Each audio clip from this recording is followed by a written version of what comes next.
বার্তা এক নজর, সবার খবর সমান নজর। সরকারি তদন্তকারী সংস্থার কাজ বাধা দেওয়ার অভিযোগে এই ঘটনার তীব্র প্রতিবাদ এবং ধিক্কার জানিয়ে আজ চন্দননগর গঞ্জের বাজার মোড়ে মিছিল করে বিক্ষোভ দেখিয়ে রাস্তা অবরোধ করে উত্তর চন্দননগর মণ্ডল সভাপতি তন্ময় দে নেতৃত্বে বিজেপি নেতা কর্মীরা। এদিন এই বিক্ষোভে উপস্থিত হয়েছিলেন হুগলির বিজেপি নেতা সুরেশ সাউ, জেলা সহ সভাপতি গোপাল উপাধ্যায় সহ অন্যান্য নেতৃত্বরা। অবরোধ চলাকালীন বিজেপি নেতা কর্মীরা রাস্তায় টায়ার জ্বালিয়ে দেয়। আধ ঘন্টা বাদে অবরোধকারীরা পুলিশের হস্তক্ষেপে রাস্তা থেকে সরে দাঁড়ায়।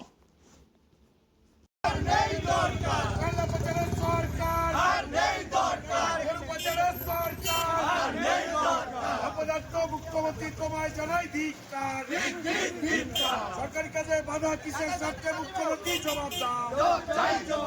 সরকারি কাজে বাধা কিসের স্বার্থে মুখ্যমন্ত্রী জবাব দাও। জবাব তোমায় দিতে হবে, জবাব তোমায় দিতে হবে। সেই জবাবের দাবিতে বিজেপি আন্দোলন চলছে চলবে।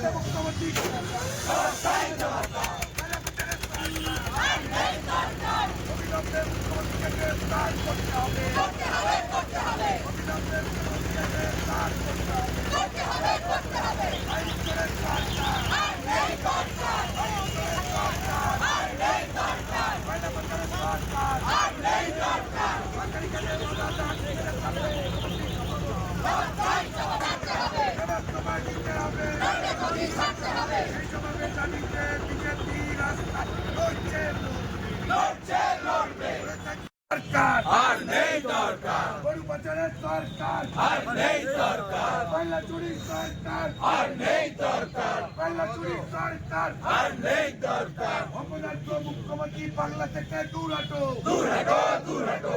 অপদার্থ মুখ্যমন্ত্রী বাংলা থেকে দূর হাঁটো, দূর হাঁটো, দূর হাঁটো। অপদার্থ মুখ্যমন্ত্রী তোমায় জানাই ধিক্কার, ধিক্কার। অপদার্থ মুখ্যমন্ত্রী তোমায় জানাই ধিক্কার, ধিক্কার। ইডির কাছে বাধা দান কিসের স্বার্থে মুখ্যমন্ত্রী জবাব দাও। ইডির কাছে বাধা দান কিসের স্বার্থে মুখ্যমন্ত্রী জবাব দাও। নিজেদের দুর্নীতি ঢাকতে আজকে আমরা যেটা দেখলাম খুবই লজ্জাজনক এবং দুর্ভাগ্যজনক এবং খুব চিন্তার বিষয় যে একজন রাজ্যের মুখ্যমন্ত্রী ইডির হাত থেকে নিজেদের দুর্নীতিতে ভরা ফাইল কিভাবে ছিনতাই করে নিয়ে বেরিয়ে গেল। সুতরাং আমরা মনে করি এই রাজ্যের যে সরকার চলছে এই সরকার দ্বারা পশ্চিমবাংলায় কোনো রকম নিরপেক্ষ তদন্ত হতে পারে না। অবিলম্বে এই রাজ্যের মুখ্যমন্ত্রীর পদত্যাগ দরকার, সেই দাবিতে আজকে আমরা রাস্তায় নেমেছি।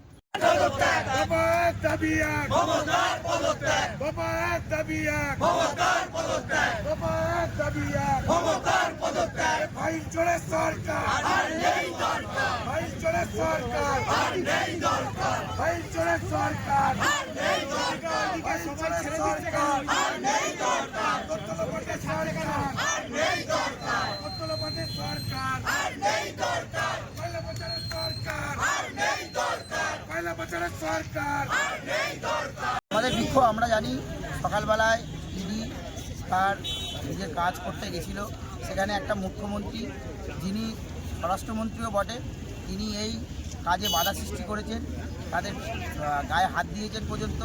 এবং সেখান থেকে আমরা দেখেছি যে হার্ড ডিস্ক, ফোন, কিছু নথিপত্র তিনি নিয়ে গেছেন। এর বিরুদ্ধে আমাদের লড়াই এটা আজ প্রথম নয়, মমতা ব্যানার্জি এই করছে। যখনই কোনো অপরাধ হয় আমরা আগে দেখেছি পুলিশকে কালীঘাটের থানার ভিতরে বেঞ্চের তলায় লুকিয়ে যেত। তো মমতা ব্যানার্জি সরকারের এটাই কাজ, মমতা ব্যানার্জিরও এটাই কাজ যে অপরাধ করবে তাকে যাতে সে যদি তৃণমূলী হয় তাকে যেভাবে পারবে সে আটকানোর চেষ্টা করবে, সে যেন কোনো রকমভাবে গ্রেপ্তার না হয়। আপনারা কি সন্দেহ করছেন?